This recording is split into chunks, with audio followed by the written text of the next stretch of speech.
Friends, welcome back to subs nursing tutorial. आज के video में हम नर्सिंग कॉम्पिटिटिव एग्जाम में पूछे जाने वाले इंपॉर्टेंट क्वेश्चंस डिस्कस करेंगे। यदि आप हमारे चैनल पर नए हैं और आपने हमारा चैनल सब्सक्राइब नहीं किया है तो प्लीज़ रेड बटन पर क्लिक कर लीजिए और हमारा चैनल सब्सक्राइब कर लीजिए। चलिए तो हम क्वेश्चंस डिस्कस करते हैं। यहाँ पर आप देख सकते हैं क्वेश्चन नंबर फर्स्ट में पूछा गया है, examination of the body by tapping it with fingers is called. यहाँ पर पूछा गया है कि जब हम एग्जामिनेशन करते टाइम अपनी फिंगर्स की हेल्प से टैपिंग कर कर जब एग्जामिनेशन करते हैं तो उस प्रोसेस को क्या कहा जाता है।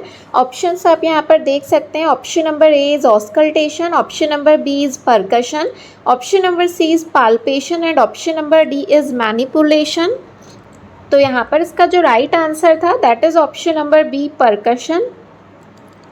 यहाँ पर आप देख सकते हैं परकशन एक ऐसी मेथड होती है जिसमें हम किसी भी सरफेस एरिया पर टैपिंग करके अपने फिंगर्स की हेल्प से एग्जामिनेशन करते हैं, जैसे कि थॉरैक्स एंड एब्डोमेन रीजन पर। फिर उसके बाद यहाँ पर पाल्पेशन देख सकते हैं। पाल्पेशन एक ऐसी मेथड होती है जिसमें हम अपने फिंगर्स की हेल्प से फील करके एग्जामिनेशन करते हैं। एंड ऑस्कल्टेशन ऐसी प्रोसेस होती है जिसमें हम स्टेथोस्कोप की हेल्प से जो भी बॉडी में इंटरनल साउंड सुनाई देते हैं उन्हें हियर करके एग्जामिनेशन किया जाता है। उसके बाद नेक्स्ट क्वेश्चन में पूछा गया है, what is the main objective of using allopurinol for treating got. यहाँ पर पूछा गया है गॉट डिसीज़ को ट्रीट करने के लिए हम एलोप्यूरिनॉल जो ड्रग एडमिनिस्टर करते हैं उसका क्या मेन ऑब्जेक्टिव रहना चाहिए। Option number A is it decreases synovial swelling. ये साइनोवियल स्वेलिंग को डिक्रीज करने में हेल्प करती है। Option number second it increases joint mobility, या फिर ये जॉइंट मोबिलिटी को इंक्रीज करती है। Option number C is it prevents crystallization of uric acid, या फिर यूरिक एसिड के क्रिस्टलाइजेशन से प्रिवेंट करती है। And option number D is it increases uric acid production, या फिर ये यूरिक एसिड के प्रोडक्शन को डिक्रीज करने में हेल्प करती है।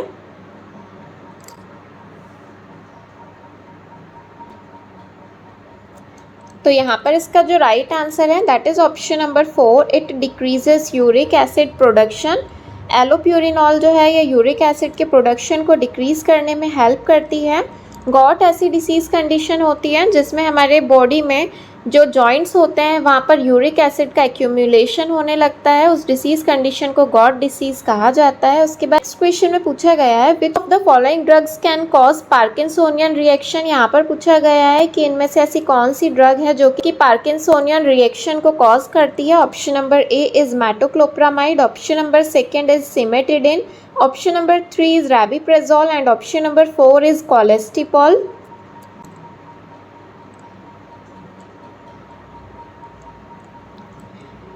तो यहाँ पर इसका जो राइट आंसर है that is option number first, metoclopramide. Metoclopramide ऐसी मेडिकेशन है, इसका साइड इफेक्ट यदि देखा जाए तो पार्किंसोनियन रिएक्शन के सिम्टम्स हमें इसमें देखने को मिलते हैं। उसके बाद नेक्स्ट क्वेश्चन में पूछा गया है, the wall of लैरिंग्स is composed of how many pieces of cartilages. यहाँ पर पूछा गया है कि जो लैरिंग्स की वॉल होती है उसमें कितने नंबर ऑफ कार्टिलेजेस प्रेजेंट रहते हैं।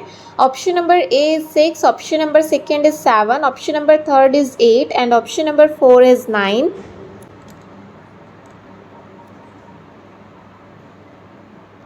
तो यहाँ पर इसका जो राइट आंसर है that is option number 4, 9। 9 cartilages जो हैं ये लैरिंग्स में प्रेजेंट रहते हैं। यहाँ पर आप कार्टिलेजेस के नेम देख सकते हैं। पेयर्ड कार्टिलेज जो रहते हैं, जो कि पेयर्ड नहीं रहते हैं आपस में, उनके नाम है thyroid cartilage, epiglottic cartilage and cricoid cartilage. और कार्टिलेज पेयर में रहते हैं that is एरिटेनॉइड, corniculate and cuneiform. ये कार्टिलेज रहते हैं, ये पेयर्ड रहते हैं। फिर उसके बाद नेक्स्ट क्वेश्चन में पूछा गया है, a cost effective option to provide warmth for stable low birth weight infant is. यहाँ है किसी इन्फेंट को लो बर्थ वेट से प्रिवेंट करने के लिए यदि हमें उसे वार्मथ प्रोवाइड करना है तो उसके लिए कॉस्ट इफेक्टिव मेथड हम क्या यूज़ कर सकते हैं। Option number A is radiant warmer, option number second is incubator, option number 3 is kangaroo mother care and option number 4 is phototherapy.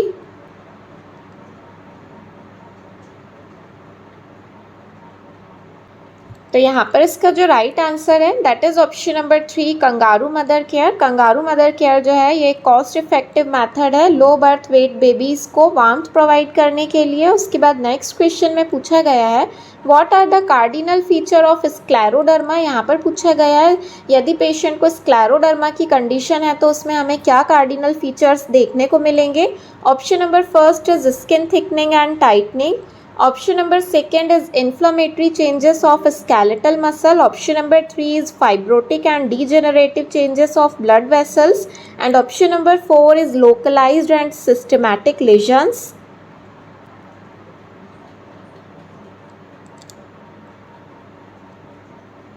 तो यहाँ पर इसका जो राइट आंसर है that is option number first skin thickening and tightening. Skin thickening and tightening के features हमें देखने को मिलते हैं स्क्लेरोडर्मा वाली कंडीशन में। यहाँ पर आप सिम्टम्स देख सकते हैं इमेज में, जो यहाँ पर इमेज में दिया गया इस तरीके से जो स्किन है वो थिक और टाइट हो जाती है स्क्लेरोडर्मा वाली कंडीशन में।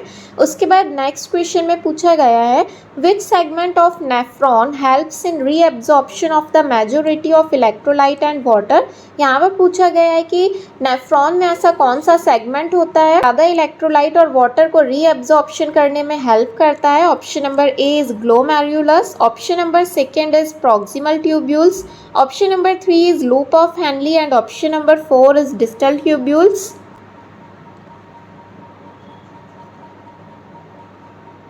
यहाँ पर इसका जो राइट आंसर है that is option number second proximal tubules. यहाँ पर आप इमेज में देख सकते हैं जो नेफ्रॉन में प्रॉक्सिमल ट्यूब्यूल वाला पोर्शन होता है ये सबसे ज़्यादा इलेक्ट्रोलाइट एंड वाटर को रीएब्जॉर्ब करने के लिए रिस्पॉन्सिबल होता है। यहाँ पर जो ये पोर्शन दिया गया है दैट इज़ इसे ग्लोमेरुलस कहा जाता है। ऊपर का जो ये पोर्शन है that is proximal convoluted tubules. यहाँ पर नीचे जो पोर्शन है that is loop of Henle. यहाँ पर फिर जो नेक्स्ट पोर्शन रहता है that is DCT distal convoluted tubules and this portion is known as collecting tubules.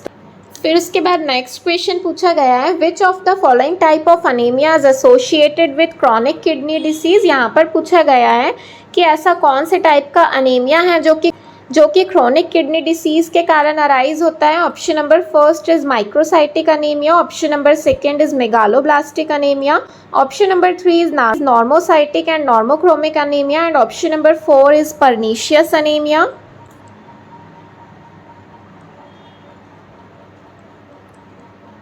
तो यहाँ पर इसका जो राइट आंसर है that is option number 3 normocytic and normochromic anaemia. Normocytic and normochromic anaemia यहाँ पर इसका मीनिंग होता है नॉर्मोसाइटिक का मीनिंग होता है कि जो रेड ब्लड सेल्स हैं उनका साइज जो रहेगा वो नॉर्मल रहेगा एंड नॉर्मोक्रोमिक का मीनिंग होता है यहाँ पर क्रोमिक का मीनिंग होता है कलर। तो यहाँ पर जो रेड ब्लड सेल्स का कलर होता है रेड नॉर्मल रेड कलर रहेगा।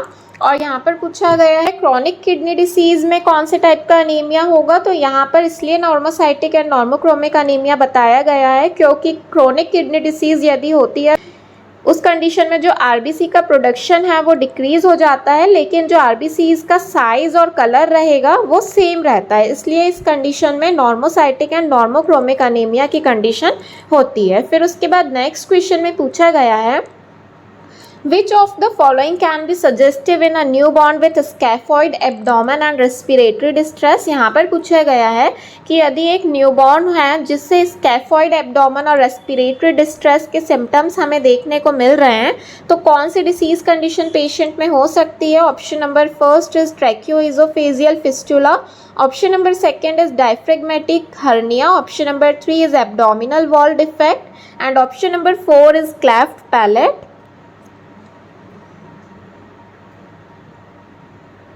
यहाँ पर इसका जो राइट आंसर है that is option number second diaphragmatic hernia. Diaphragmatic hernia ऐसी कंडीशन होती है डायफ्राम के बीच में होल हो जाता है जिसकी वजह से जो भी एब्डोमिनल कंटेंट है जैसे इंटेस्टाइन एंड स्टमक वो उस डायफ्रेगमेटिक होल की वजह से साइड में थॉरेक्स वाले रीजन में मूव कर जाता है जिसकी वजह से जो एब्डोमेन है वो इस तरीके से स्कैफॉइड टाइप का दिखाई देता है। स्कैफॉइड जो एब्डोमेन है वो डायफ्रेगमेटिक हर्निया को इंडिकेट करता है। फिर उसके बाद नेक्स्ट क्वेश्चन में पूछा गया है which of the following glial cells produce myelin sheath of nerve fibres in the brain. यहाँ पर पूछा गया है कौन सी ग्लियल सेल्स हैं जो कि माइलिन शीथ और नर्व फाइबर्स को प्रोड्यूस करने में हेल्प करती है। Option number A is astrocyte cell, option number second is oligodendrocyte cells, option number 3 is ependymal cells and option number 4 is microglial sales.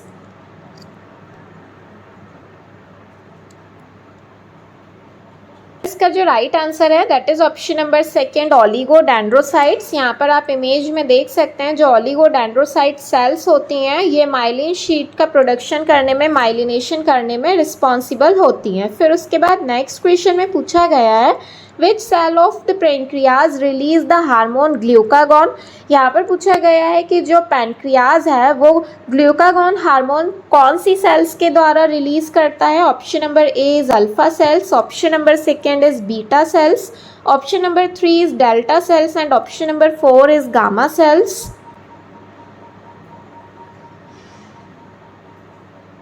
तो यहाँ पर इसका जो राइट आंसर है that is option number A alpha cells. जो alpha cells हैं ये responsible होते हैं ग्लूकागॉन हार्मोन को रिलीज करने के लिए एंड जो बीटा सेल्स रहते हैं ये इंसुलिन का प्रोडक्शन करने के लिए रिस्पॉन्सिबल होते हैं। और ये सभी सेल्स जो हैं पैनक्रियास आइसोलेट ऑफ लैंगरहैंस के अंदर प्रेजेंट होती हैं। फिर उसके बाद नेक्स्ट क्वेश्चन में पूछा गया है which is the most common viral infection seen is post renal transplant patients. यहाँ पर पूछा गया है यदि किसी पेशेंट का पोस्ट रीनल ट्रांसप्लांट हुआ हो तो उसमें मोस्ट कॉमन वायरल इन्फेक्शन होने के चांसेस रहते हैं। Option number first is herpes group, option number second is hepatitis virus, option number 3 is retrovirus and option number 4 is Zika virus.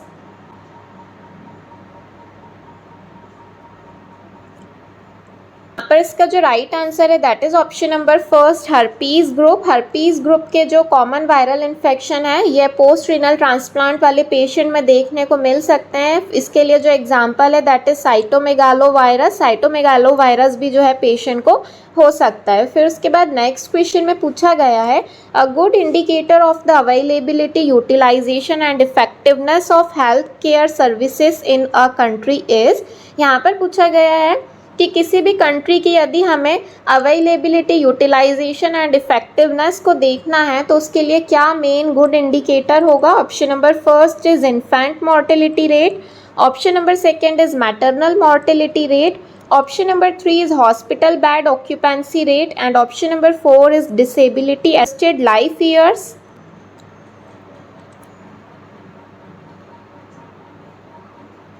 पर इसका जो राइट आंसर है that is option number first infant mortality rate. Infant mortality rate जो है ये एक good indicator है यदि हमें हेल्थ केयर सर्विसेज को आइडेंटिफाई करना है किसी भी कंट्री में तो हम उस कंट्री का इन्फेंट मोर्टेलिटी रेट असेस कर सकते हैं।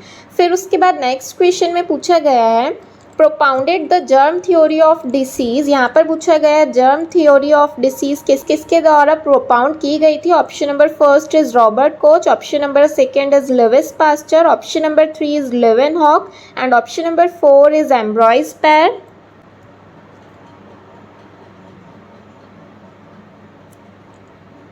राइट आंसर है that is option number second Louis Pasteur. Louis Pasteur के द्वारा जो जर्म थ्योरी ऑफ डिसीजेज है इसे प्रोपाउंड किया गया था। फिर उसके बाद नेक्स्ट क्वेश्चन में पूछा गया है acute respiratory distress syndrome is characterised by. यहाँ पर पूछा गया है कि जो एक्यूट रेस्पिरेटरी डिस्ट्रेस सिंड्रोम है वो इसके क्या कैरेक्टरिस्टिक फीचर्स हो सकते हैं। Option number first is diffuse alveolar capillary damage, जो भी एल्वियोलर कैपिलरी हैं उनके डैमेज होने के कारण हो सकता है। Option number second is hyper oxygenation की कंडीशन हो सकती है। Option number 3 is good response to oxygen therapy, oxygen therapy में गुड रिस्पॉन्स देखने को मिल सकता है and option number 4 is bradycardia.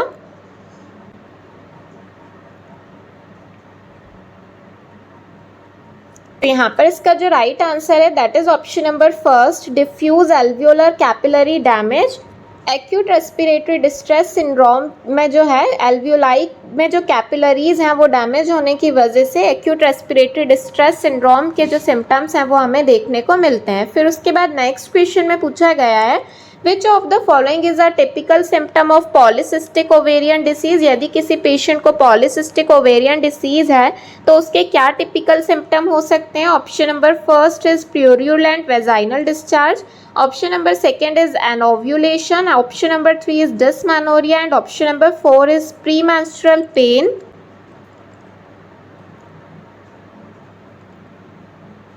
तो यहाँ पर इसका जो राइट आंसर है that is option number second anovulation. Anovulation ऐसी कंडीशन होती है जिसमें मेंस्ट्रुअल साइकिल के टाइम पर जो ओवरी होती है वो ओवम का प्रोडक्शन नहीं करती है और इस कंडीशन को एनोव्यूलेशन कहा जाता है और एनोव्यूलेशन जो है ये पॉलीसिस्टिक ओवेरियन डिसीज का सिम्टम है। फिर उसके बाद नेक्स्ट क्वेश्चन में पूछा गया है Which of the following is a denominator of maternal mortality ratio।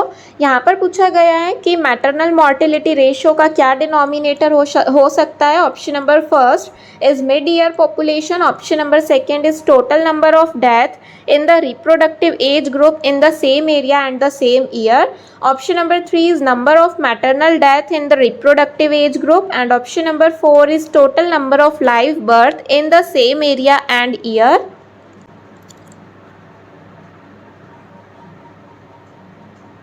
यहाँ पर इसका जो राइट आंसर है that is option number 4 total number of live birth in the same area and year. यहाँ पर मैटरनल मॉर्टेलिटी रेशो जो रहेगा इसमें देखा जाएगा कि एक साल के अंदर सेम एरिया में कितने total number of live birth हुए हैं। फिर उसके बाद नेक्स्ट क्वेश्चन में पूछा गया है The time interval between the invasion by an infectious agent and the appearance of first sign and symptom of disease is known as।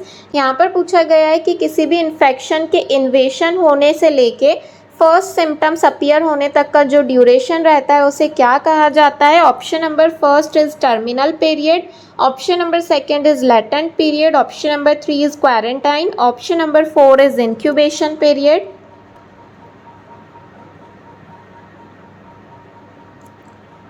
तो यहाँ पर इसका जो राइट आंसर है that is option number 4 incubation period. हमारी body में कोई infectious agent enter हुआ हो और उसके एंटर होने से लेके जब तक हमारे बॉडी में कोई भी फर्स्ट सिम्टम्स अराइज होता है उस ड्यूरेशन को इंक्यूबेशन पीरियड कहा जाता है। फिर उसके बाद नेक्स्ट क्वेश्चन में पूछा गया है a patient got admitted to the hospital with a history of reduced renal reserve, his urine sample were studied, which of the following is an important index of renal disease।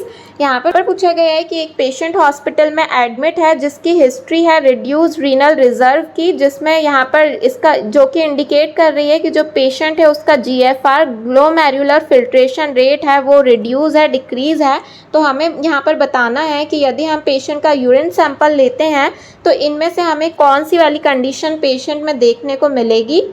Number first is ketone bodies, option number second is bile salt, option number 3 is albumin and option number 4 is bile pigment।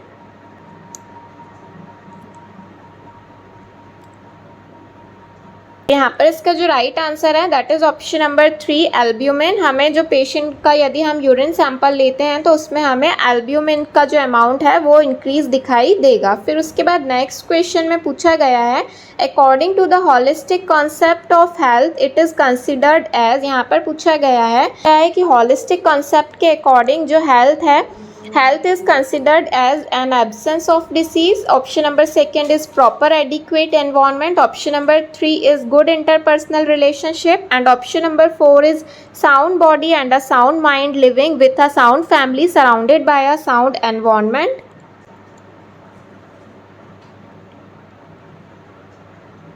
यहाँ पर इसका जो right answer है that is option number 4 holistic concept जो होता है ये पूरा एक डायनामिक कंसेप्ट है। इसमें सभी चीज़ें आ जाती हैं जैसे कि साउंड बॉडी मतलब कि अच्छी बॉडी, अच्छा माइंड, अच्छी फैमिली और अच्छा एनवायरनमेंट, ये सारी चीज़ें जो है हॉलिस्टिक कंसेप्ट के अंदर इंक्लूड हैं। फिर उसके बाद नेक्स्ट क्वेश्चन में पूछा गया है in which year was India declared smallpox free. यहाँ पर पूछा गया है कि इंडिया को कौन से ईयर में स्मॉल पॉक्स फ्री किया गया था। Option number 1966, option number second is 1977, option number 3 is 1985 and option number 4 is 1987। तो यहाँ पर इस क्वेश्चन का जो राइट आंसर है वो आप हमें कमेंट बॉक्स में कमेंट करके बताइएगा। वीडियो पसंद आया हो तो प्लीज़ वीडियो को लाइक कर दीजिए, अपने फ्रेंड्स के साथ शेयर कीजिए। यदि आपने हमारा चैनल सब्सक्राइब नहीं किया है तो प्लीज़ चैनल को सब्सक्राइब कर लीजिए।